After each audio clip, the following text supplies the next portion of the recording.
Thank you very much, Lesego. And good morning, ladies and gentlemen. Of course, he said that Kispongo Fanana, I therefore don't have the capacity to animate in the same way that he does. And even if I try, I would fail dismally.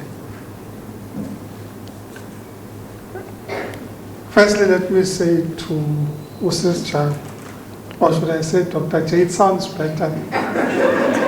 So Dr. J, congratulations on, I think, one of the greatest endeavors that anybody can undertake, which is to pen your ideas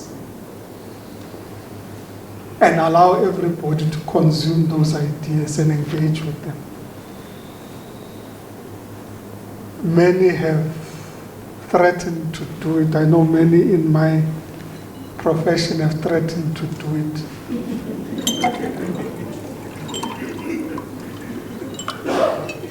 But have not succeeded. But I also think that it is an important conversation, which is the conversation of entrepreneurship and the need for us as a country, as a people and society to build that cadre of entrepreneurs. I know when I say cadre, you think cadre deployment. Talking about the real cadre of entrepreneurs.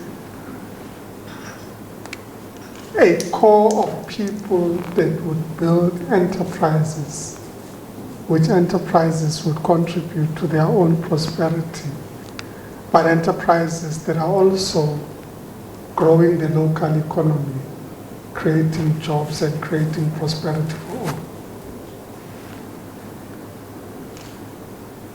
all. Of course, many who have attempted entrepreneurship argue that you're not a successful entrepreneur until you've confronted the challenges that come with entrepreneurship. Or as Maurice said earlier, until you have failed. Because it is in the failure that you learn. And that the most successful entrepreneurs are those that have gone through difficult times and overcome those difficult times. And in many ways, Dr. J, what you have offered is a toolbox for the entrepreneur. A toolbox that would enable them to confront different situations, different environments, and be able to overcome and prosper, and to take an idea from concept to reality.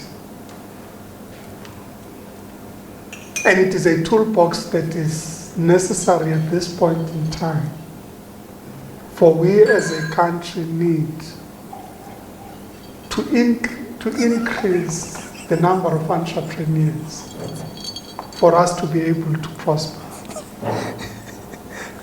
Our prosperity is dependent on our ability to diversify skills and capability, and to also build a cadre of entrepreneurs that will enable the society to prosper. For indeed, one of the major impediments, at least two major impediments to our economic growth and prosperity as a country is one, the level and extent of ownership concentration, both vertically and horizontally. The extent to which our economy is concentrated in a few hands and does not create a platform for entrepreneurs to be able to break through because of the extent to which both vertically and horizontally our economy is integrated and concentrated. But the second is just having the skill and capability to be able to generate an idea and take it from concept to reality. And at this point, we as a country desperately need these entrepreneurs to help us grow and prosper.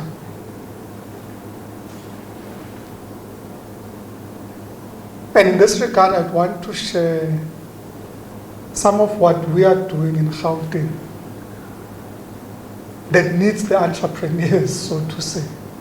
It almost sounds like an oxymoron because we are doing things in the Department of Economic Development, Agriculture, Environment and Rural Development to create the infrastructure and lay the basis from which businesses can develop and thrive. But ultimately, it is the entrepreneur that needs to invest in the ideas that moves us forward.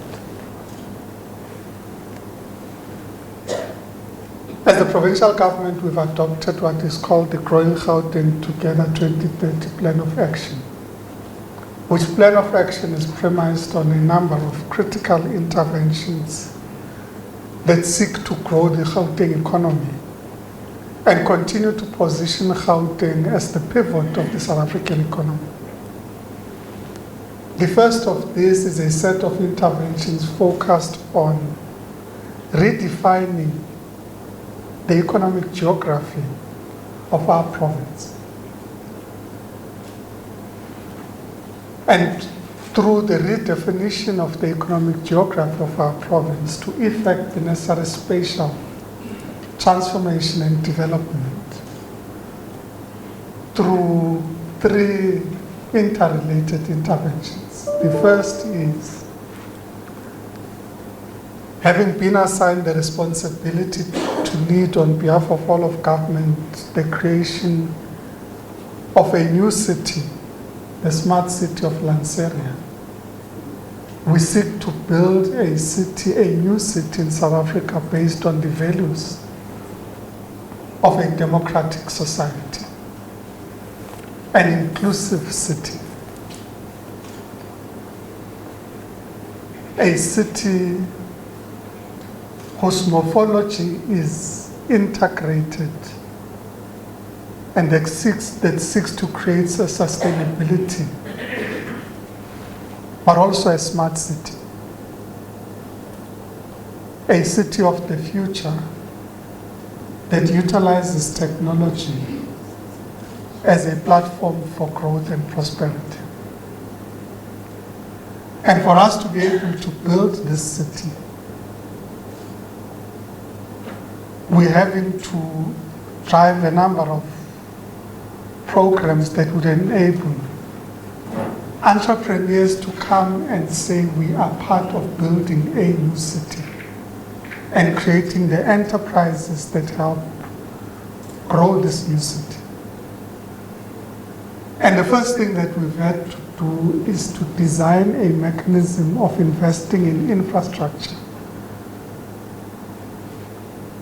that would enable the creation of a city.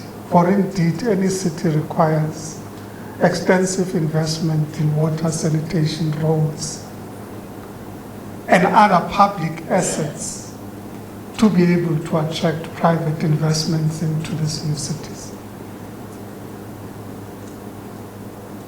We have also agreed with the landowners that in fact we would have a mechanism through which we pool the land ownership, because 90% of the land in Lanseria is privately owned. And how do we drive the development of a new city in privately owned land whilst mitigating the potential of land speculation? And this we're doing through the pooling of land assets so that all property owners are able to have equitable access to the development that takes place in the Lanseria Smart City. We are currently focusing on the land pooling and will be going to market for investors in infrastructure, leveraging of future rates and revenue to government. And this would be whether these include national government transfers, provincial transfers, bulk infrastructure investment, or bulk contributions by the private sector, and future rates and taxes that are available to local government in particular, but also leveraging of the announcement made by the Minister of Finance that provincial governments can now also leverage their own future revenue streams to invest in infrastructure. So we are talking about and in the process of implementing the creation of a new smart city that would require a whole range of investors. We've already got a set of international investors that have shown appetite to invest in the area. But most important would be our ability to match them and partner them, and also create opportunities for local entrepreneurs. The second in our set of economic geography programs relates to the implementation of a multi-tier special economic zone program in the province of Gauteng. We already have 2 active special economic zones in Gauteng, with the OR Tambo Special Economic Zone being the first and possibly most understated special economic zone, Madam Chair. I see the chair of the board of the GGDA, Gauteng Growth and Development Agency, which is responsible for these programs, Dr. Vilakazi. It is most understated, for it is one of the first special economic zone initiatives that have been driven in the country. But right now experiencing a significant injection in investment, focusing in particular on the jewelry manufacturing precinct, the beneficiation of minerals, and a focus on export-oriented development, leveraging of the OR Tambo Airport.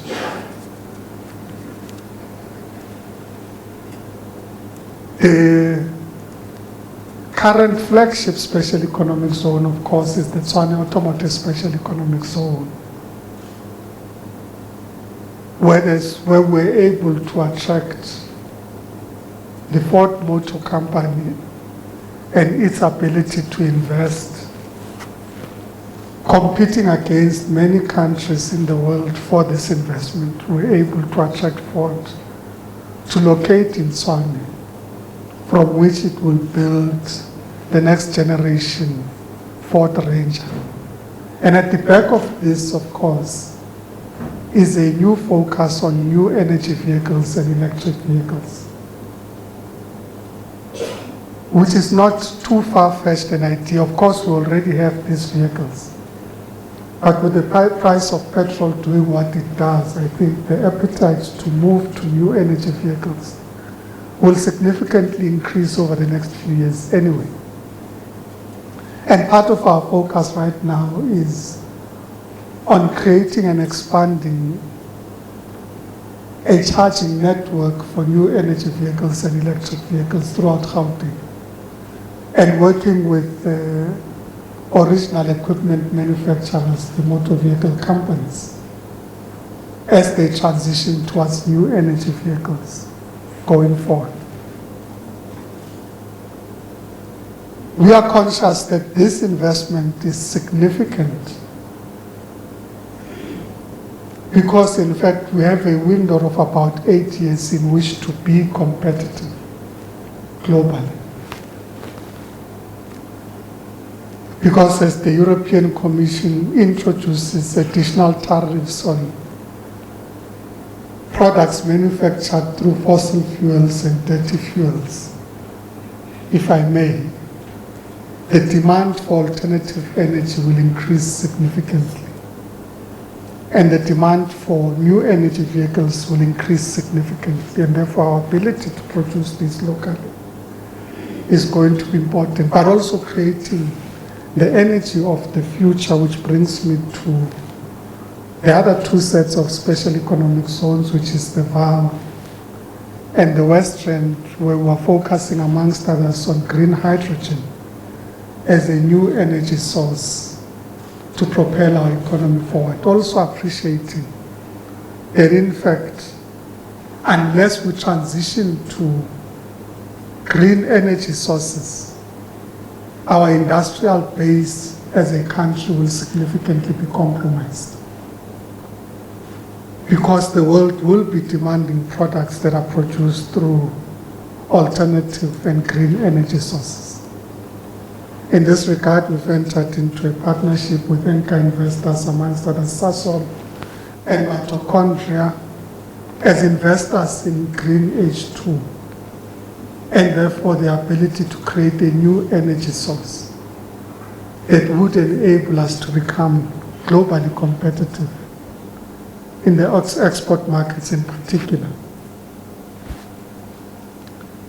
The last set of economic geography interventions relates to the passing of the Gauteng Township Economic Development Act, which act focuses on the creation of industrial and commercial centers in historically black townships.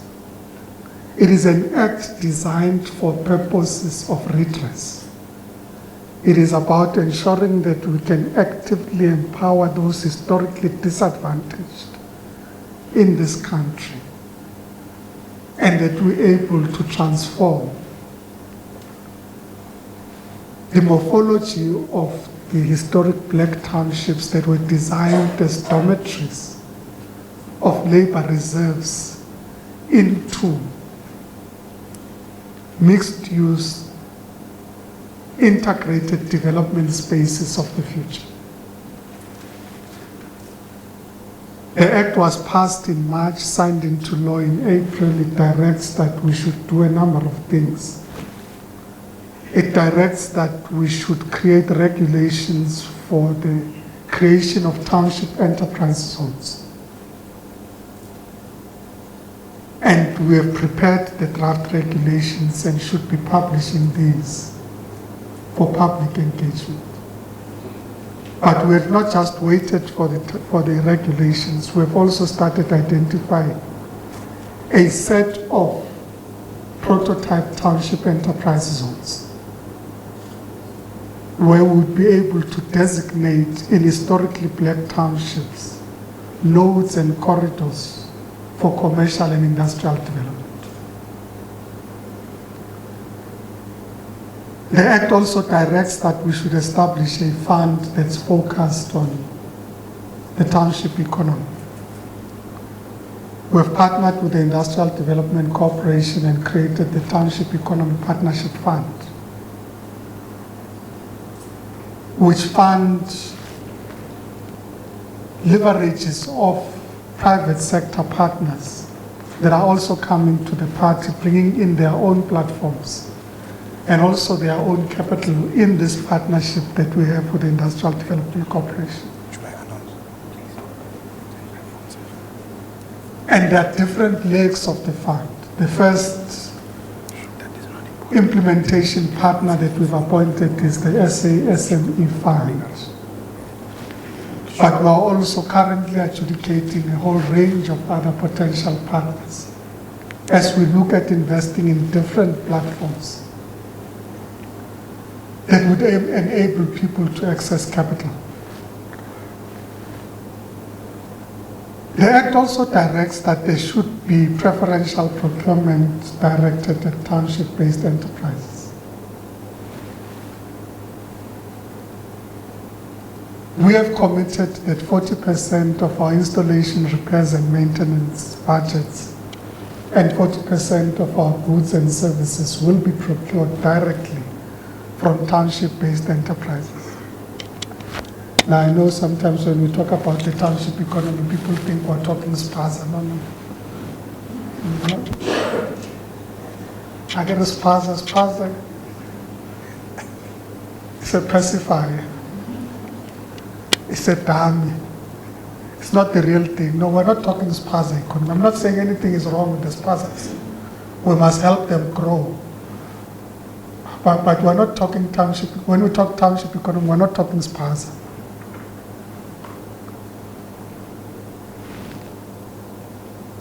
So when we say we will procure, we're bringing in our procurement muscle. You can imagine the type of things that we procure. I use the hospital as the easiest example to just think about the sort of things that we procure as the provincial government. We procure medicines.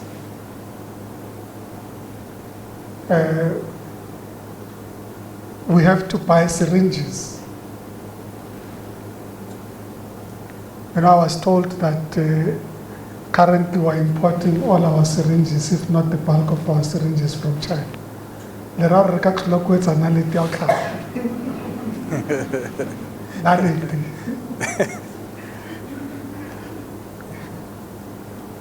We procure, of course, food. We even procure coal for energy in the hospitals. We procure detergents, personal protective equipment,